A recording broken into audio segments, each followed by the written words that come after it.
আজকে এই ভিডিওটা পাড়ায় আমার ভাতিজা মানে আমার ছোটো ভাইয়ের ছেলে ভিডিওটা পাড়ায় কইতাছে যে আব্বা আজকে তো হচ্ছে বাবা দিবসে আপনারে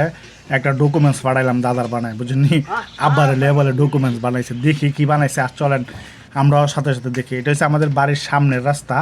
আব্বাই মনে হয় সম্ভবত জমির দিকে যাইতেছে মানে চক বলেন বন্ধ বলেন যাই বলেন আর কি আর এই যেগুলি দেখতেছেন এগুলি হচ্ছে আমাদের বাড়ির সামনে হচ্ছে কলা বাগান বুঝছেন এইগুলো হলো আমাদের নরসিংদীতে সব কৃষকেরই কলা বাগান আছে ছোটো হোক বড় হোক প্রত্যেকেরই কলা বাগান আছে মোটে আমাদের সামনের কলা বাগানের কলাগুলি দেখতেছেন কত বড় বড় হাঁটা গরু মনে ছুটে গেছে গরু মনে ছুটে গেছে কোন দিকে গেছে আচ্ছা যাক কলা খাতের ভিতর দিয়ে কোন জায়গায় ও সম্ভবত বাড়ির সামনে যে একটু খালি জায়গা আছে মনে ওই জায়গা ওইখানে যাইতেছে কারণ এই যে এই খালি জায়গাটা রাখার উদ্দেশ্য হয়েছে যে চারপাশে কিন্তু কলাগাছ আমাদের বাড়ির সামনে পুরাটাই কলাগাছ এই জায়গাটা রাখার উদ্দেশ্য হচ্ছে যেহেতু আবার কৃষিকাজ করে অনেক সময় দেখা গেছে যে ধানের চারা রোপণ করা লাগে মানে সবজির চারা রোপণ করা লাগে বিভিন্ন কাজে ব্যবহৃত হয় এই জায়গাটা সবসময় প্রতি টাকা যখন প্রয়োজন হয় তখন ব্যবহার করে এবং অন্য সময় গরু আছে 2-3টা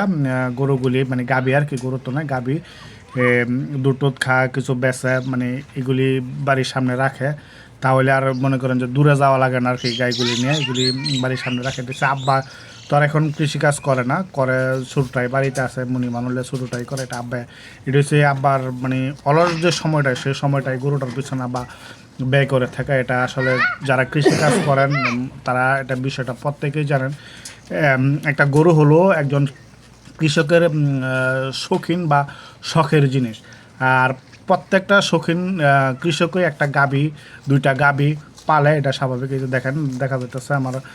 আব্বুরা রয়েছে আমার ছোটো ভাই এটা আব্বু দেখা যায় এখানে এটি মনে আমার ছোটো ভাইটা মনে সম্ভবত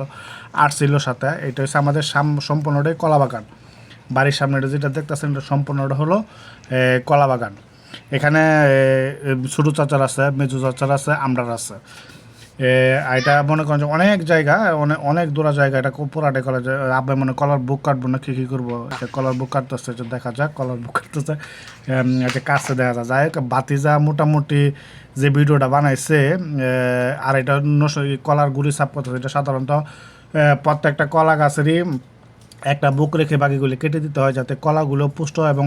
বাকি যে বুকটা থাকে কলা গাছটা যে থাকে এটা যাতে পরিপূর্ণ এবং পুষ্টি হয় আর কি মোটামুটি মানে সে এমনভাবে বোঝানোর চেষ্টা করছে যে আমার মানে আব্বু যে দৈনন্দিন যে কাজগুলি করে এই কাজগুলির মাধ্যমে এটা সাধারণত বিকালে আব্বা দৈনন্দিন যে কাজগুলি করে এই কাজগুলি সে তুলে ধরার চেষ্টা করছে যাক আমার কাছে ভালো লাগছে বাতিজার এই ভিডিও মেকিংটা তবে আপনাদের কাছে কেমন লাগছে আমি জানি না যদি আপনাদের কাছে ভালো লাগে তাহলে অবশ্যই বলে যাবেন আর অসংখ্য ধন্যবাদ বাতিজারে যে এত সুন্দর একটা ভিডিও বানায় দেওয়ার জন্য যে আজকে বাবা দিবসে মানে মানে মানে আমি কি বলবো যে আমার সে কনভেন্স করলো যে আপনার বাপের লইয়া একটা ভিডিও বানাই দিছি আমার লেগে কিছু কইরেন আর কি মানে কনভেন্স